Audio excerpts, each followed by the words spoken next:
Trump and Kim summit what a handshake in Singapore means for India. Over the years, neither has India offered its fullest support to the country on account of the relations necessitated with South Korea and America, nor has it completely alienated itself from the region as a consequence of the troubled relations it shares with Pakistan and China. U.S. President Donald Trump and North Korea leader Kim Jong Un created history on Tuesday by shaking hands and hence signaling the coming together for the first time in more than half a century of their countries. The U.S.-North Korea summit held in Singapore's Sentosa Island resulted in the signing of a comprehensive document pledging, among other things, complete denuclearization of the Korean peninsula. As the two leaders came together to make the historic negotiation, the entire world watched with much anticipation. The two countries have been at loggerheads with each other since the 1950s, when Cold War politics resulted in the Korean peninsula being divided between the North and the South. While on one hand, South Korea got into a powerful alliance with America, the North, under communist influence, became a strong ally of the USSR. In the ensuing years, while the Soviet Union disintegrated, North Korea's relations with America was primarily marked by an aggressive nuclear weapons program. Through these years of conflict between the two countries, India has had a rather curious relationship with North Korea.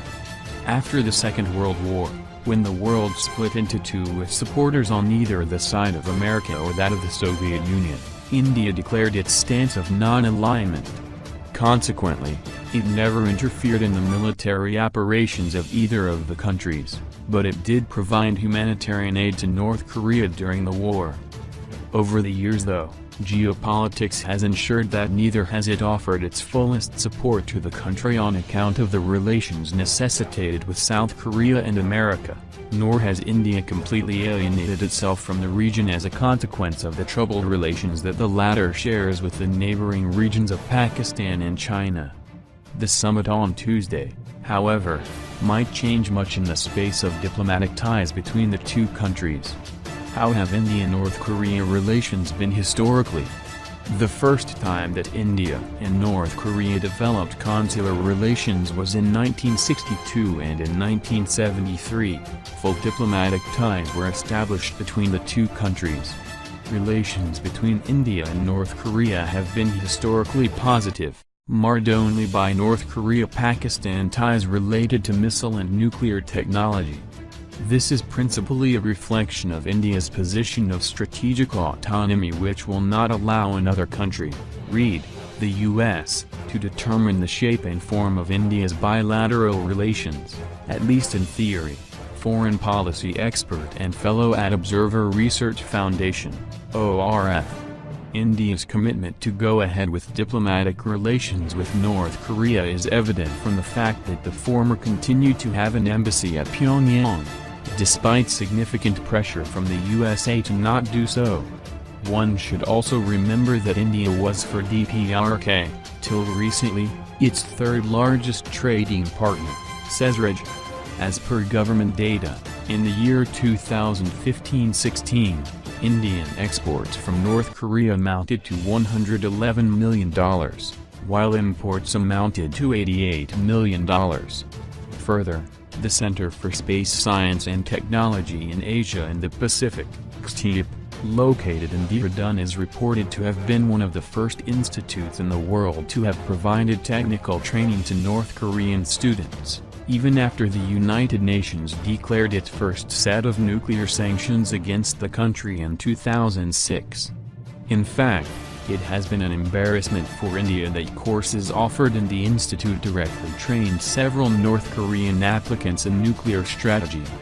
The famine that crippled the North Korean economy in the mid-1990s continued to plague the nation for a long time, with food shortages being repeatedly reported from there. A lesser-known fact, however, is the amount of aid provided by the Manmohan Singh-led government to the peninsula at a time when the country was isolated from practically every other corner. In 2010, reportedly, 900 tons of soybeans and 373 tons of wheat was sent across to North Korea from India to help revive its food economy. It was only in 2017 that India's Ministry of External Affairs, reacting strongly to North Korea's intercontinental ballistic missile launch, declared a ban on all trade with the region, with the exception of shipments of food and medicine. The declaration brought to an end the long-held trade links between the two countries. The decision to ban trade links with North Korea came at a time when India was increasing its trade links with South Korea. Most importantly though, North Korea's consistently growing nuclear aggression was a cause of worry to India in the face of a possible collaboration between Pyongyang and Pakistan. Reportedly, since the 1990s, nuclear technology was indirectly transferred between Pakistan and North Korea, and the increased show of nuclear strength on the part of the latter raises concerns for India. How will the summit at Singapore impact India? Less than a month before the summit at Singapore was scheduled to be held, India's Minister of State for External Affairs, V.K. Singh visited Pyongyang. This was the first high-level visit from India to North Korea in over 20 years. In the coming weeks, New Delhi would be preparing for the visit of South Korean President Moon Jae-in. The meeting between America and North Korea is being closely watched by New Delhi for the impact it might have on future relations and involvement with North Korea. While the possibility of a collaboration with Pakistan is foremost on the list of concerns for India when it comes to North Korea's anticipated denuclearization drive, a new relationship between Washington and Pyongyang could also benefit India in ensuring a new market in East Asia. This is significant to the country in the wake of the Modi government's Act East policy that focuses on increasing economic ties between India and its neighbors in the Asia-Pacific region. However, experts are still unsure of the precise outcome of the summit, making it difficult to foresee an impact it might have on the Indian policy. It is entirely unclear, going beyond the hoopla, what this summit has achieved beyond the DPRK assurance to commit to complete denuclearization of the Korean peninsula. It is unclear whether the North Korean understanding of denuclearization and that of the US's match, so Kim's commitment lacks specificity. In principle, a Korean peninsula free of nuclear weapons contributes to regional stability, and as such will be welcomed by most countries, India included. It is, however, unclear at this stage exactly how far all parties are from that goal, says Reg.